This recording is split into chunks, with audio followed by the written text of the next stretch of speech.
सुबह के 9 बज रहे हैं और मैं हूं आपके साथ शिरीन और आप देख रहे हैं जी न्यूज का वर्ल्ड एक्सक्लूसिव। इस वक्त हम आपके लिए ऐसी एक्सक्लूसिव खबर लेकर आते हैं जो देश के पराक्रम और राष्ट्र की सुरक्षा से जुड़ी होती है। कल भारत ने अपना सबसे बड़ा राष्ट्रीय महोत्सव स्वतंत्रता दिवस मनाया। लाल किले की प्राचीर से प्रधानमंत्री नरेंद्र मोदी ने पाकिस्तान के आतंकवाद पर प्रहार किया और चीन के विस्तारवाद को भी चुनौती दी। लेकिन पाकिस्तान वो देश है जो कभी सुधर ही नहीं सकता।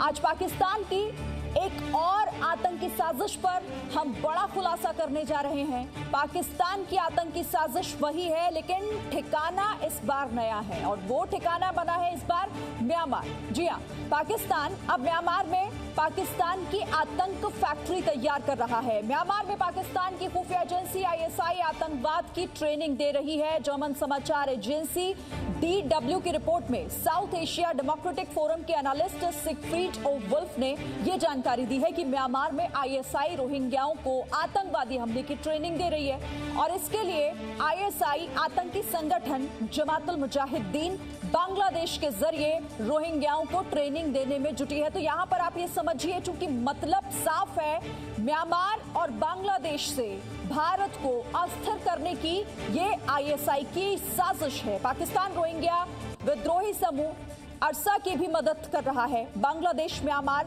सीमा पर रोहिंग्या विद्रोही सक्रिय है। तो ये बड़ी खबर और इस बड़ी जानकारी के साथ कि किस तरीके से पाकिस्तान अब आतंक की फैक्ट्री के लिए क्या नया पैतरा अपना रहा है। अब दूसरे देशों से पाकिस्तान की आतंकी साजिश और इस बार पाकिस्तान ने सहारा लिया है म्यांमार का, उन रोहिंग्याओं का जिसके जरिए वो भारत में आतंक बढ़ाना चाहता है। क्योंकि देखिए, आप घाटी में तो आतंकवाद पर किस तरह से प्रहार हुआ है ये आप जानते ही हैं और ऐसे में अब जब दूसरा कोई रास्ता नहीं बचता हुआ दिखा पाकिस्तान को, तो सहारा लिया म्यांमार का, दूसरे देशों का और रोहिंग्याओं का, जिसके जरिए वो अब आतंक की इस फैक्ट्री को आगे बढ़ाना चाहता है। इसी पर बातचीत करने के लिए मेरे साथ खास मेहमान भी जुड़े हुए हैं और मेरे साथ मेरे सहयोगी कृष्ण मोहन मिश्रा भी जुड़े हुए हैं और wing commander retired Ravindra Chatwal sir हमारे साथ जुड़े हुए हैं। बहुत स्वागत है सर आपका। हमारे साथ मेजर जनरल रिटायर्ड JKS परिहार जी भी जुड़े हुए हैं। आप दोनों का ही बहुत स्वागत है जी न्यूज पर। लेकिन पहले कृष्ण मोहन मिश्रा आपके पास आऊंगी,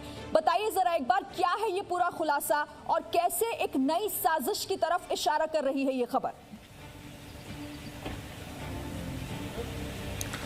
शिरीन, जब म्यांमार में गड़बड़ियां शुरू हुई तो उसके बाद बहुत सारे रोहिंग्याओं ने शरण ली बांग्लादेश के तटवर्ती इलाकों में और वहां पर वो आईएसआई और आईएसआई का जो बांग्लादेश का टेरर आतंकी गिरोह है, जमात मुजाहिदीन बांग्लादेश जिसको JMB कहते हैं, उसके निशाने पर आए और उन शरणार्थी शिविरों से आईएसआई ने रोहिंग्याओं को रिक्रूट करना शुरू किया। भारतीय एजेंसियां इस बारे में पहले कई बार रिपोर्ट्स दे चुकी हैं, इशारा कर चुकी हैं। आईएसआई पहले भी ऐसा काम करती रही है। अगर आप इतिहास में जाएं तो अफगानिस्तान से जो रिफ्यूजी 70 के दशक में पाकिस्तान आए थे, पेशावर में सेटल हुए थे, उन्हीं से पाकिस्तान ने तालिबान आतंकी गिरोह बनाया था जिसने पूरी दुनिया पर सबसे ज़्यादा कहर ढाया और एक वक्त ऐसा आया कि उस गिरोह ने अफगानिस्तान की सत्ता पर भी कब्जा कर लिया था। तो आईएसआई इस तरह से शरणार्थी कैंपों से, शरणार्थी शिविरों से अपने जो सब्जेक्ट्स, अपने रिक्रूट्स इकट्ठा करती है और उसके बाद उनको तैयार करके जो भी उनको काम देना होता है देती है। ये आईएसआई का पुराना एक तजर्बा रहा है।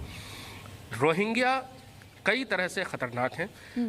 भारत में भी रोहिंग्याओं की बहुत तादाद है जो कि अलग अलग शहरों में सेटल हैं। जम्मू कश्मीर में बड़े तादाद में सेटल हैं और उनके ऊपर भी कई बार जो एजेंसियां हैं वो शक जाहिर कर चुकी हैं कि उनका इस्तेमाल किसी तरह के आतंकी कार्रवाई के लिए किया जा सकता है।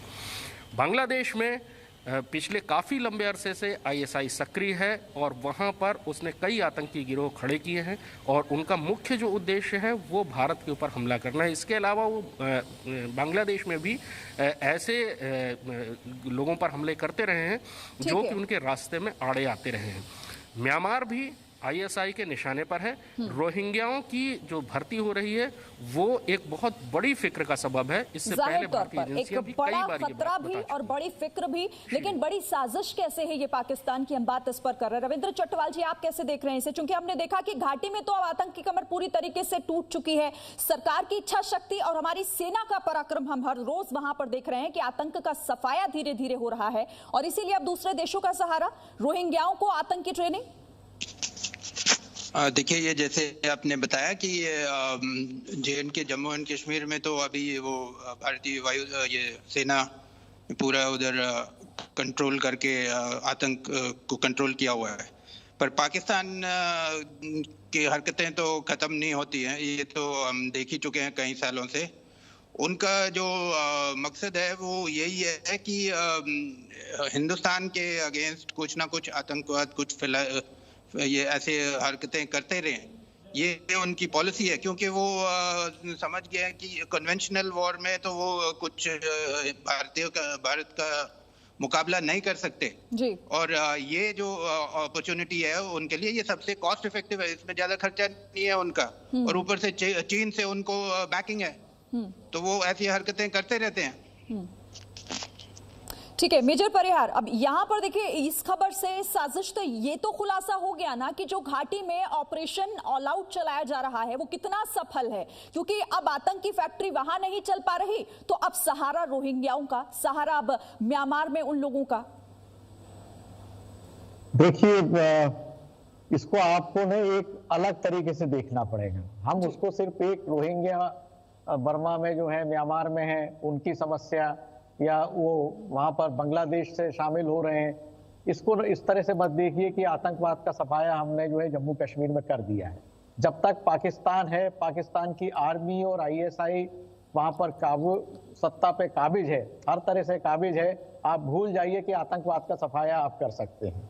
आपको बागड़ की कटिंग, ऊपर से हेज कटिंग नहीं करनी है, आपको जड़ में जाना पड़ेगा।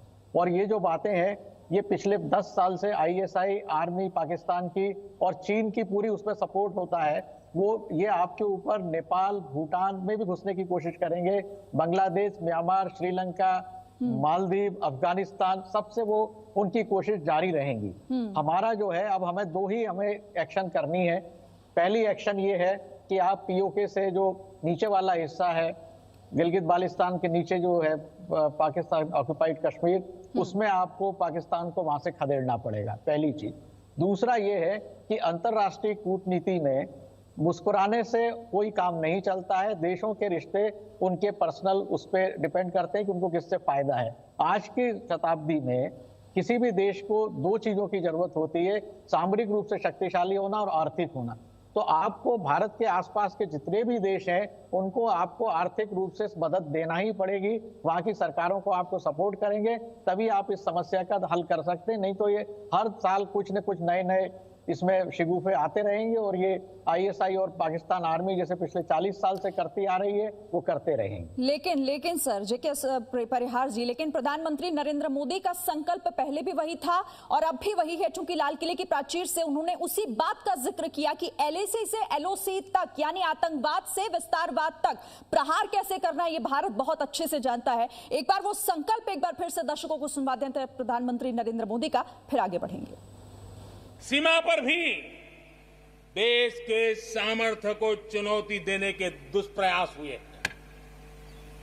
लेकिन LOC से लेकर LAC तक देश की संप्रभुता पर जिस किसी ने आंख उठाई, देश की सेना ने, हमारे वीर जवानों ने उसका उसी की भाषा में जवाब दिया।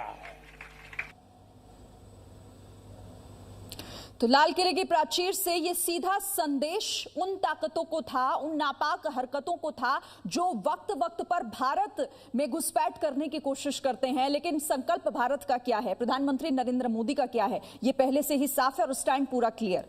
रविंद्र चटवाल जी, देखिए उन आतंकी साजिशों को वो अंजाम देने की कोशिश करते रहेंगे लेकिन विफल हो रहे हैं हर बार, और जो भारत की नीति रही है, जो प्रधानमंत्री नरेंद्र मोदी का संकल्प रहा है वो दृढ़ है, और शायद यही वजह है कि अब दूसरे ठिकाने तलाशने पड़ रहे हैं।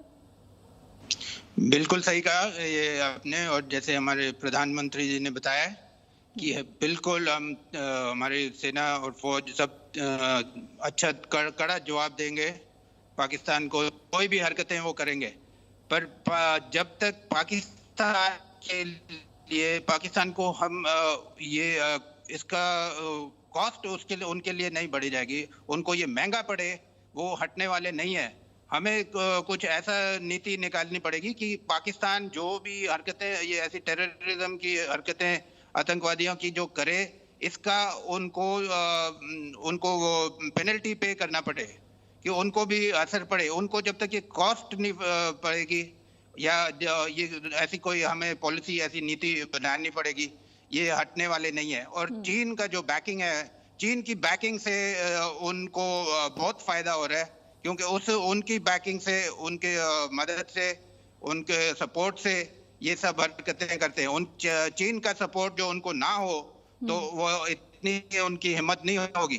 पर चीन भी अभी भारत का चीन के साथ भी अभी रिलेशनशिप ठीक नहीं है, जैसे आपको पता है लद्दाख में जो हो रहा है। तो ये चीन तो हटने वाला नहीं है। ये चाइना और पाकिस्तान का जो नेक्सस है, ये हटने वाला नहीं है इतना आसान, जब तक इनको कॉस्ट नहीं पड़ेगी कोई आतंकवाद ये करने की। ठीक है सर, जिस बैकिंग की बात आप कर रहे हैं ना, और जिस गठजोड़ की आप बात कर रहे हैं, उसे लेकर भी प्रधानमंत्री नरेंद्र मोदी ने साफ कर दिया कि विस्तारवाद और आतंकवाद और इन दोनों का गठजोड़ बिल्कुल नहीं चलेगा। और जब जब आप भारत पर आंख उठाने की कोशिश करेंगे तो कड़ा प्रहार मिलेगा। एक बार फिर से प्रधानमंत्री नरेंद्र मोदी की वो बात सुन लेते हैं, वो संदेश सुन लेते हैं जो उन्होंने सीधे लाल किले की प्राचीर से दिया है। आतंकवाद हो या विस्तारवाद, भारत आज डटकर मुकाबला कर रहा है। आज दुनिया पर का भारत पर विश्वास और मजबूत हुआ है। पिछले दिनों संयुक्त राष्ट्र सुरक्षा परिषद के अस्थायी सदस्य के रूप में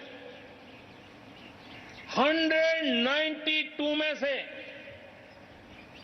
184, 192 में से 184 भारत को समर्थन मिलना, ये हमारे हर हिंदुस्तानी के लिए गर्व दिलाता है। विश्व में हमने कैसी अपनी पहुंच बनाई है, उसका ये उदाहरण है।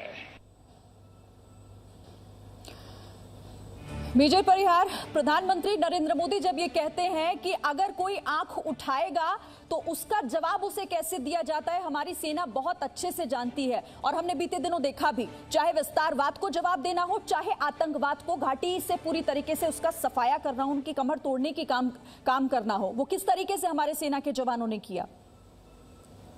देखिए, मैं प्रधानमंत्री जी का भाषण मैंने सुना, मुझे गर्व है कि वो हमारे प्रधानमंत्री हैं। उनका निश्चय और विश्वास पे और संकल्प पे मुझे कोई शक नहीं है।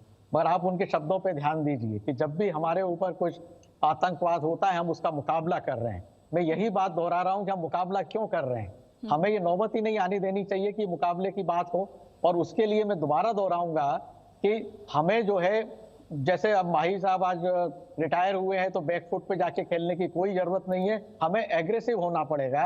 पीओके को आपको कैप्चर करना है। जब तक आप आतंकवाद की जड़ में नहीं जाएंगे और आसपास के देशों के साथ आपको अपने आर्थिक रिश्ते बहुत अच्छे बना के तभी आप आगे जा सकते हैं। बांग्लादेश में आज जो गवर्नमेंट है अवामी लीग की है, वो उससे हमें पूरा सपोर्ट मिलता है। श्रीलंका में भी गवर्नमेंट सपोर्ट कर रही है, मगर गवर्नमेंट बदलते ही हमारी सिचुएशन खराब हो जाती है। तो दोनों चीजों पे हमें ध्यान देने की बहुत जरूरत है। जहां सवाल आर्मी का सवाल है, आर्मी पिछले 50 साल से दृढ़ता से डटी हुई है। उसका आधुनिकीकरण जिस तरह से पिछले कुछ सालों में हुआ है, उसकी क्षमता में बहुत वृद्धि हुई है। और हमारे जवान और अफसर जो है, उनकी ट्रेनिंग और जज्बा जो है, वो दुनिया के सबसे अच्छे सेनाओं में शामिल होता है। तो वो हमें इसमें कोई शक ही नहीं है। मगर अब हमें बार बार ये मुकाबले वाली बात छोड़ के उनको हमें जो है बैकफुट पे लाना पड़ेगा, उनकी जड़ों को खत्म करना पड़ेगा। और वही मैं चाहता हूं कि माननीय प्रधानमंत्री जी इस टेन्योर के अंदर ही 2023 और 24 तक गिलगित बाल्टिस्तान और पीओके को भारत में मिलाएं। यही हमारी इच्छा है और मैं सोचता हूं कि वो इस पे सोच रहे होंगे और ऐसा कुछ होना चाहिए। बिल्कुल, और बहुत अच्छा पॉइंट यहां पर आपने उठाया मेजर परिहार।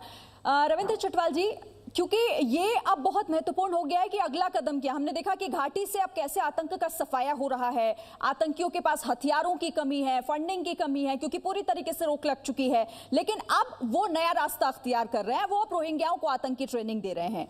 तो अगला कदम क्या होना चाहिए? जैसा कि मेजर परिहार भी कह रहे थे कि अब दरअसल आतंक की जड़ को खत्म करने का काम है। निशाना उनका जो था, इशारा वो पीओके पर था। ये जैसे ये मेजर साहब ने बताया कि रीजनल एनवायरनमेंट में हमारा रिलेशनशिप अपने स्ट्रेंथन करनी पड़ेगी, वो बिल्कुल सही बताया। ये बर्मा के साथ, बांग्लादेश के साथ, बर्मा के साथ भी हमारे अच्छे ताल्लुकात हैं। बांग्लादेश के साथ भी। तो ये सब रीजनल जो कंट्रीज हैं, नेपाल, श्रीलंका और ये सब, इनको मिला के हमें सपोर्ट करके इनके साथ मिलके ये रोहिंग्या का जो थ्रेट जो आ रहा है इसको देखना पड़ेगा। और रही बात जैसे वो कह रहे थे कि इसको गिलगित बल्तिस्तान को JNK में शामिल करने की, ये बहुत ये सोच तो ठीक है, ये बिल्कुल वो JNK का पार्ट है, हिंदुस्तान का पार्ट है वो तो, पर उसको करने के लिए हमारी कैपेबिलिटी अपनी बढ़ानी पड़ेगी। तो जैसे जैसे हमारे फौज और सेना की कैपेबिलिटीज बढ़ते जाएंगे, ये भी इसके बारे में सोचा जा सकता है जाहिर तौर पर। और इसे लेकर चाहे प्रधानमंत्री नरेंद्र मोदी हो, रक्षा मंत्री हो या फिर हमारे गृह मंत्री, सभी ने अपनी प्रतिबद्धता POK को लेकर भी जताई है कि कैसे अब आतंक के खात्मे के साथ बारी अब उसकी भी है जिस पर कब्जा जमा कर बैठे हुए हैं, क्योंकि वो भी भारत का एक अभिन्न हिस्सा है। बहुत शुक्रिया आप सभी का हमारे साथ जुड़ने के लिए, चर्चा में शामिल होने के लिए। छोटा सा ब्रेक ले रहे हैं, लेकिन जी न्यूज पर खबरें लगातार चलें। Presenting B News app, available on Google Play and App Store. Download it now.